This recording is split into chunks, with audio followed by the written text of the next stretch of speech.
Le mensuel L'Expansion révèle que 200 problèmes ont été signalés depuis le début de l'année en Europe. Présence de colorants interdits, de traces de mercure ou encore de moisissures.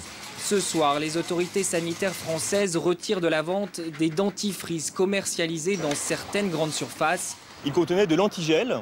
Donc un antigel qui a un nom barbare, le diéthylène glycol, qui peut être mortel pour des jeunes enfants en cas d'ingestion répétée. Un mélange qui avait tué 40 personnes au Panama en septembre 2006, car la quantité de produits toxiques était alors trop élevée. Une directive européenne impose aux industriels d'indiquer la composition réelle de nos produits de beauté. Des listes d'ingrédients sont désormais gravées, en caractères microscopiques, sur les jolis emballages. C'est nettement moins magique. Et il y aurait même de quoi se poser des questions. En 2005, un certain nombre d'études sont sorties qui pointaient du doigt quelques ingrédients qui ont commencé à nous donner un doute, nous apporter un doute sur l'innocuité de certaines substances. Donc on s'est intéressé plus particulièrement à certains ingrédients en lisant ces études, en interrogeant des spécialistes, des experts, et on s'est rendu compte qu'il y avait en effet un certain nombre d'ingrédients qui n'apportaient pas toutes les garanties d'innocuité à l'utilisateur. C'est toujours pareil avec ces associations de consommateurs. Dès qu'on achète un truc, faudrait devenir paranoïaque. On le sait que nos produits de beauté contiennent des résidus de pétrole. C'est marqué dessus. Un coup de lingette et c'est réglé, puisqu'on sait aussi qu'un cosmétique ne pénètre pas la peau. Enfin, en principe. Vous savez, j'adore mon shampoing Pantene Pro V.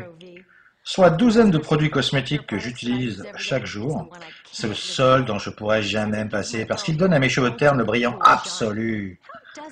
Mais comment ça marche? C'est ce que je me demandais l'autre jour. Alors j'ai décidé de lire la liste des ingrédients en dos. Sodium, laureth, sulfate. Tétrasodium EDTA. Et là, je vous laisse déchiffrer, je n'arrive pas à le lire. C'est quoi ces ingrédients? J'ai donc apporté cette liste et mes produits à des scientifiques afin d'obtenir des explications. Mon Pantene Pro V contenait des substances cancérigènes, comme plein de produits dans ma salle de bain. Écran solaire, rouge à lèvres et même le shampoing pour mon bébé. Et voilà, les problèmes d'asthme, de fertilité chez l'homme. Alors comme la plupart des mères, j'essaie de préserver le bien-être et la sécurité des miens. Alors que faire quand on réalise que la salle de bain est un véritable champ de mine? Chaque jour, en moyenne, une femme utilise 12 produits cosmétiques et un homme 6. Chaque produit contient au moins une douzaine de produits chimiques. Moins de 20% des produits chimiques utilisés dans les cosmétiques ont été testés sur la santé humaine. Donc on ne sait pas vraiment quels sont les effets de ces produits sur notre santé. Voudriez-vous voyager dans un avion dont seulement 20% des systèmes ont été contrôlés? Bien sûr que non. Ces ingrédients chimiques ne sont pas tous dangereux, bien sûr, mais nous savons que beaucoup le sont. Certains sont cancérigènes, c'est-à-dire qu'ils peuvent déboucher sur un cancer. Certains sont neurotoxiques, et il est prouvé qu'ils altèrent le développement cérébral et le système reproductif chez les animaux. Mais attendez, ne sommes-nous pas nous-mêmes des mammifères ou des animaux? J'ai fait un test pour connaître les produits toxiques présents dans mon organisme. Mon corps contient du mercure, du triclosan, du plomb, etc. Et le vôtre aussi. Même les enfants naissent avec l'organisme pollué. Je sais que nous ne pouvons pas vivre dans un monde sans plomb. Doit-on pour autant mettre du plomb dans le rouge à lèvres? Je ne sais pas.